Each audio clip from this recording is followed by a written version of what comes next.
अल हिजाज news से मैं हूं आकाश न्याजी। गुजरात में सीवरेज के पाइप बिछाने के सिलसिला में जो खुदाई की गई है पाइप बिछाने के लिए, उसका सबसे बड़ा नुकसान ये हो रहा है कि घंटों ट्रैफिक ब्लॉक होना शुरू हो चुकी है। ये मनाजर हैं गुजरात के इलाका कचहरी चौक के करीब। आप देख सकते हैं कि यहाँ पर दूर दूर तक जो है एक ट्रैफिक ब्लॉक है। तमाम गाड़ियाँ जो है इस वक्त आधा घंटा हो चुका है और दूर दूर तक गाड़ियों की एक लंबी लाइन जो है नजर आ रही है।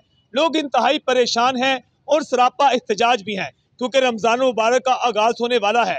लोगों का कहना है कि एक तो जिन दुकानों के सामने और मार्केट्स के सामने ये खुदाई की गई है उनका कारोबार मुकम्मल तौर पर ठप हो चुका है और उसके साथ साथ यहाँ से शहर के अंदर जाने के लिए तमाम जो लोग जेल चौक की तरफ, जिन्हें सर्विस मोड की तरफ और खास तौर पर जीटी रोड सर्विस मोड की तरफ जाना है, वो तमाम परेशान हैं और गाड़ियों वालों को आधा घंटा हो चुका है। इंतहाई शदीद गर्मी के हालत में लोग जो है पसीने से शराबूर भी हैं और इसके साथ साथ वो सरापा एहतजाज भी हैं।